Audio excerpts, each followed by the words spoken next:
이번에 두뇌 교육을 시작하겠습니다. 오늘의 주제는 예술 영재 안다라면 망친다입니다.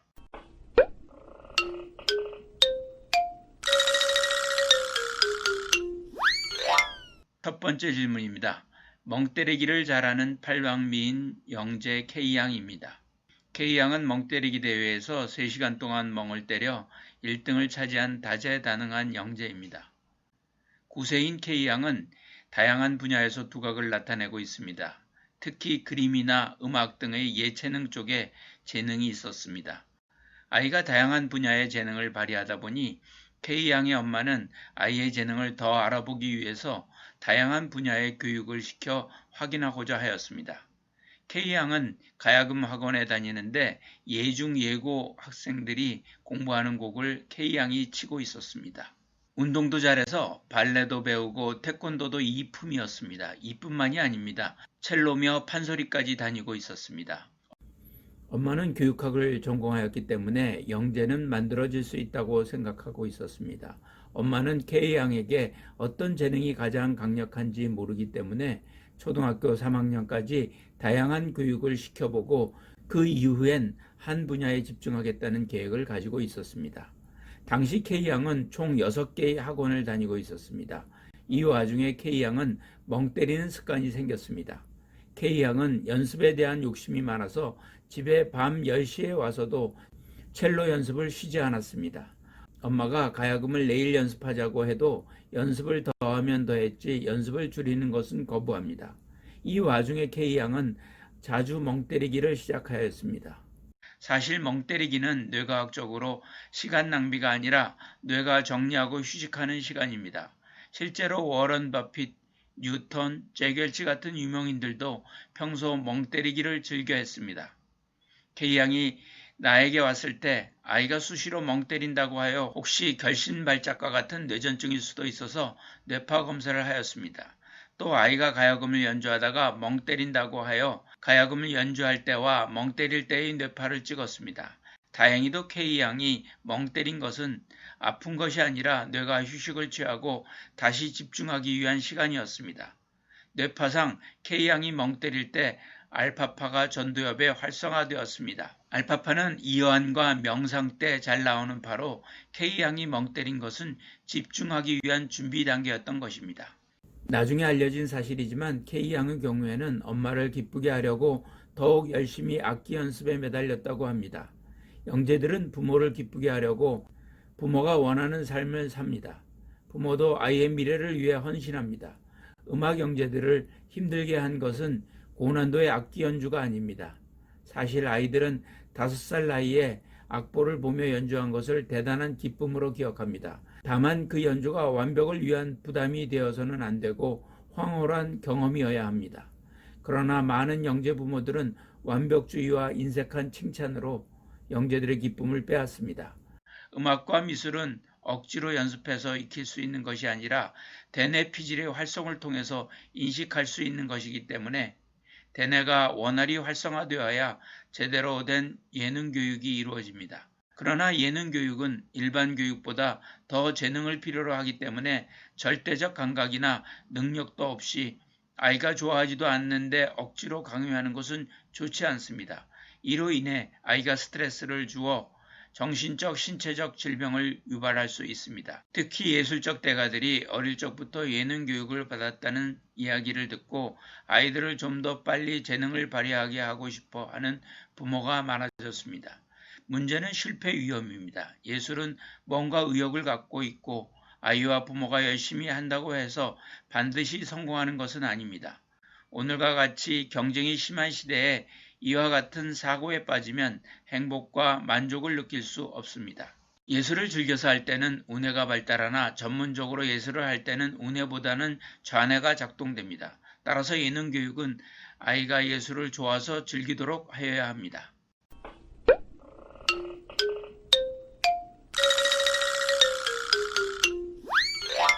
두 번째 질문입니다. 아이의 뇌, 창의력과 정서 발달이 중요한 시기이다입니다. 49개월에서 60개월 아이는 자신의 감정을 조절하는 것도 배우고 적절한 말과 행동으로 자신의 감정을 표현하는 것도 익혀야 합니다. 말하는 언어와 문법을 담당하는 브로카 영역의 뉴런층은 4세가 될 때까지 완성되지 않습니다. 수초화로 브로카 영역에서 4세에서 6세가 되어야만 보입니다. 가장 느리게 수초화가 진행된 곳은 베르니케와 브로카를 잇는 활골 섬유로 아이의 말에 문법이 갖춰지는 시기가 늦어지는 원인이 됩니다. 아이의 뇌는 6세 또는 7세 이전에 문법의 규칙과 논리를 최대한 흡수합니다. 이 나이가 지나면 사춘기가 될 때까지 문법을 익힐 수 있는 능력이 점점 감소합니다.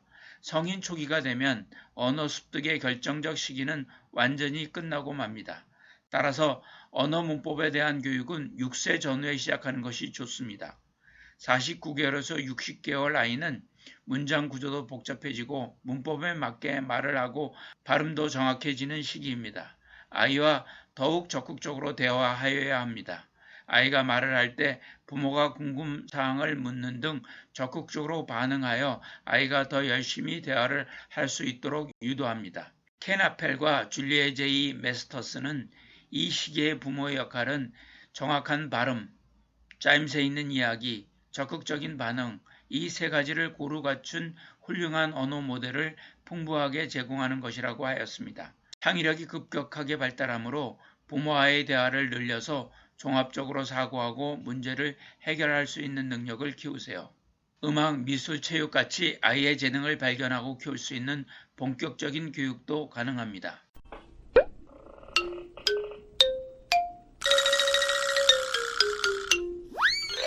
세 번째 질문입니다. 재능을 발견하라입니다. 일반적인 교육체계에서는 평균, 평범을 중요하게 생각합니다.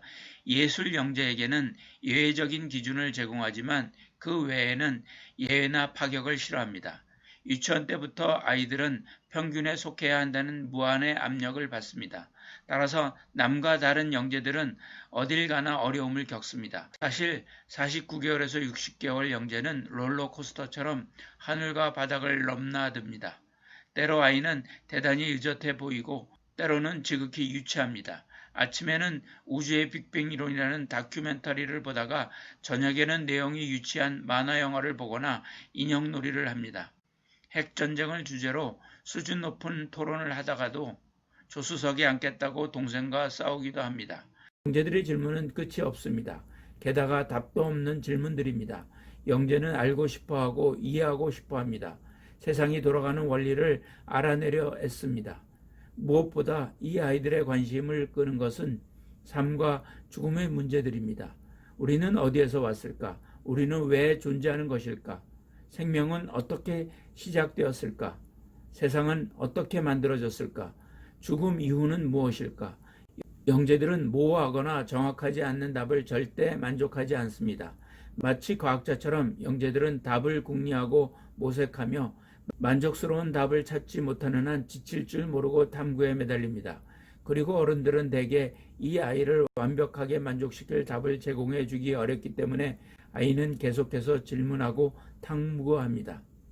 이렇게 호기심과 탐구력이 높은 아이들은 일찍 재능을 발견할 수 있습니다.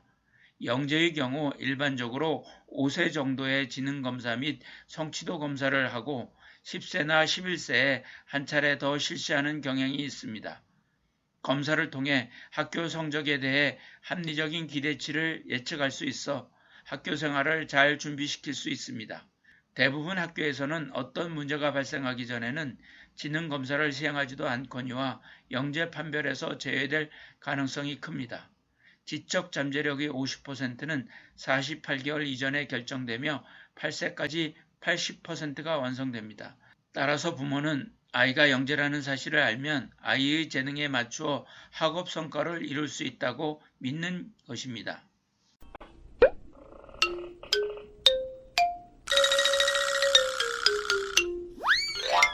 네 번째 질문입니다. 과도한 재능교육의 문제입니다. 오늘날 유치원에서 유아의 지적 능력의 향상을 위해 다양한 교육적 프로그램을 실시하고 있습니다. 그러나 이런 방법이 장래에 얼마나 효과적인가에 대해서는 미지수입니다. 조기에 이루어지는 규격화된 도구와 학습 프로그램은 오히려 아이들의 창의성을 가로막고 과도한 스트레스를 줄 수 있습니다. 미카미는 유아에 대한 문자 교육이 초등학생 때의 국어 성적에 얼마나 영향을 미치는지 조사한 결과 문장 이해력, 말하기, 쓰기, 읽기 등에서 문자 교육을 받지 않았던 유아가 문자 교육을 받은 유아보다 성적이 오히려 우수하였습니다. 기요하라에 의하면 보육 현장에서 이루어지는 문자, 수, 영어, 체조, 악기 등의 교육이 초등학교에서의 유사 과목에 대한 흥미 유발을 감소시킨다고 하였습니다. 두뇌 발달에 맞추어 적기 교육을 시킨다면 아이의 두뇌가 잘 받아들일 수 있지만 뇌가 준비가 되지 않은 상태에서 조기 교육을 받으면 코르티솔이라는 스트레스 호르몬이 나와 오히려 신경 전달 물질을 떨어뜨리고 뉴런을 죽이게 됩니다. 미국 소아과 학회는 놀이가 아이의 인지적, 육체적, 사회적, 정서적 발달에 기여하기 때문에 중요하다고 주장합니다. 아이는 놀이를 하면서 상상력, 손재주, 그리고 육체적, 인지적, 감성적 능력을 키우고 개발할 뿐 아니라 창의력도 개발할 수 있습니다. 취학 전 아이에게는 적어도 하루에 2~3시간 정도의 놀이 시간이 필요합니다. 그러나 현실은 다릅니다. 무엇보다 처음에 순수한 의도로 진행되었던 영재교육이 서서히 과도한 사교육 열풍으로 변질되고 있습니다. 평범한 아이들이 빡빡한 일정을 소화하느라 애초의 교육적 효과를 거두기 어렵게 되었습니다. 맹목적인 암기나 연습이 교육적으로 해로운 것은 분명한데 영재교육은 조기교육으로 변질되고 있습니다. 지나친 영재교육이 종종 낮은 자존감과 정서 불안을 유발하기 때문입니다. 영재교육이 의도한 효과를 거두지 못하면 부모의 염려는 아이에게 불안으로 전달됩니다. 반대로 성공하더라도 부모의 과도한 기대를 받으며 자란 아이는 나중에 심각한 정서 불안을 겪게 됩니다. 영재들은 자라면서 부모의 희생을 당연시하기도 합니다. 어떤 의미에서 성취지향적인 영재 문화의 확산은 중산층의 성장이 가져온 부산물이라 할 수 있습니다. 과거 가난이라는 굴레로 제약받았던 중산층의 교육열이 경제적 성장으로 그 굴레를 뛰어넘어 확대되고 있습니다. 이제 중산층 부모들은 자녀에게 더 좋은 교육 기회와 일자리를 선점시키려고 돈을 아끼지 않습니다. 좋은 직장과 높은 연봉이라는 더 나은 미래를 놓고 다투는 경쟁에서 조기 교육은 아이가 승리하도록 이끌어주는 가장 확실한 투자 방법이 되었습니다. 그러나 영재의 경우 자신이 매니저에게 조종당하면서 시장에 쉽게 팔리는 상품으로 전락했다는 느낌을 받았을 때 전환점이 찾아옵니다. 대형 매니지먼트 회사가 영재의 재능을 상업적으로 이용하다가 시장 가치가 사라지면 가차없이 버리는 것은 흔한 일입니다. 따라서 영재들은 자신만의 길을 개척하여야 생존할 수 있습니다. 음악이나 과학에서 대단한 업적을 성취한 사람들은 반항적인데 비해 영재들은 너무나 모방적입니다. 그러므로 진정한 성공을 거두려면 모방이나 수능만으로는 어렵다는 것입니다. 성공한 영재들에게는 남다른 정신적 능력이 있습니다. 내적 동기와 유연한 태도, 정신적인 독립성이 핵심입니다. 이러한 역량을 키우려면 영재들은 특수학교가 아닌 일반 학교에서 가르쳐야 한다고 주장하는 학자도 있습니다. 영재 바로 알기의 공동저자이자 헌터 칼리지의 영재교육센터 소장인 도나 매슈스는 영재들을 일반 학교에서 교육할 것을 주장하는 학자입니다. 영재들이 온실 속 화초처럼 주변 환경과 분리되어서는 안 된다는 것입니다. 매슈스는 온실 속 화초처럼 자란 영재들은 현실에 적응하기 어렵다고 말합니다. 문제는 과도한 재능 교육에 노출된 아이들이 정신적인 문제를 겪는다는 점입니다. 아이들이 성장에 매우 중요한 자유시간, 즉 자기주도적 놀이 시간을 사교육이 빼앗아 가기 때문입니다. 이러한 장애를 겪지 않고 성공한 영재라 하더라도 나중에 성장한 뒤 부모에 대한 증오와 경멸을 드러내는 경우가 적지 않은 것도 문제입니다. 자녀를 일부러 영재교육 시장으로 내모는 부모들 가운데는 아이의 성취를 일종의 보험으로 여기는 사람이 많습니다. 자신이 이루지 못한 소망을 자녀에게 투사하는 것인데 이런 태도는 아이의 미래를 암울하게 만듭니다.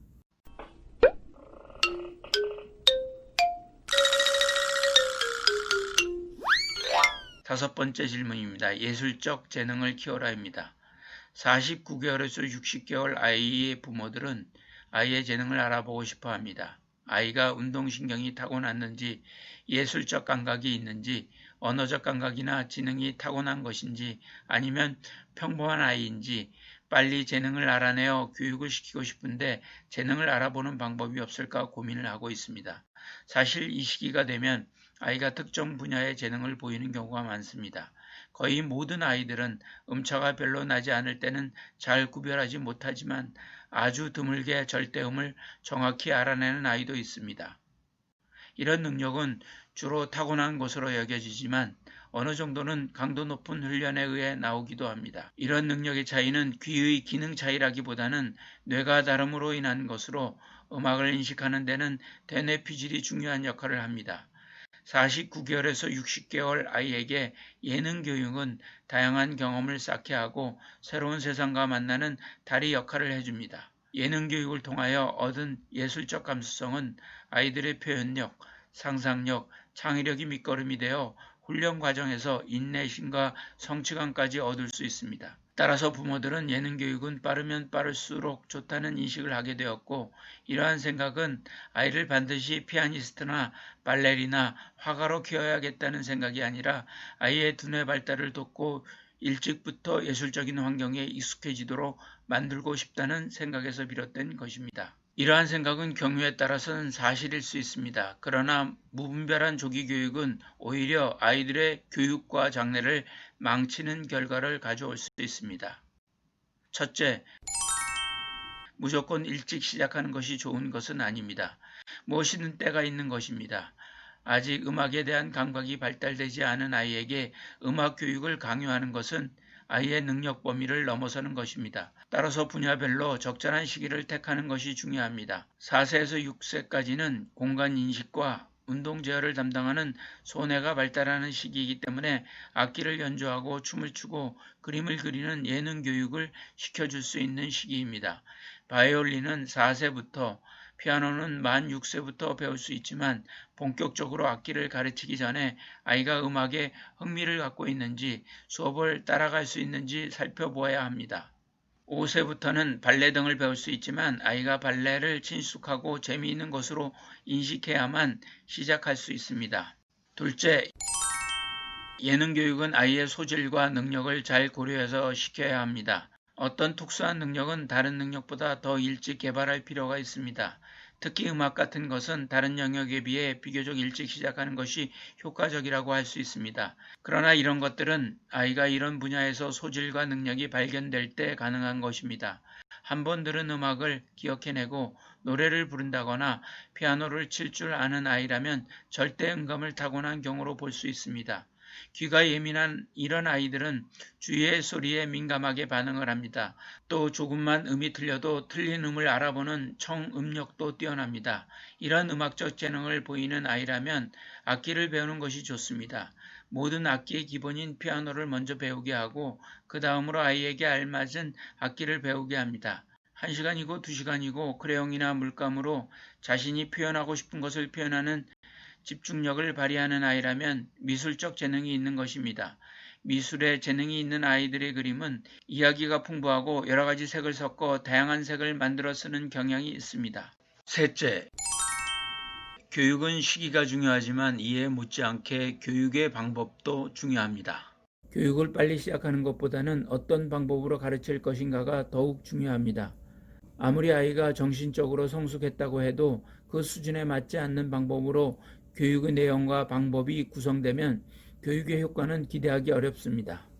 특히 예능 교육은 그 방면의 전문가에게 제대로 가르치는 것이 필요합니다. 부모들은 한 해라도 빨리 교육시키는 것에만 관심이 있지 교육의 내용과 방법에 대해서는 덜 관심을 보이는 경향이 있습니다.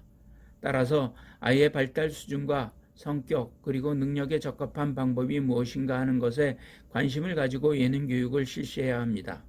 넷째, 예능 교육이 아이의 자연적인 발달을 저해해서는 안 됩니다. 아이들은 어떤 정해진 발달 단계를 거치면서 성숙하게 됩니다.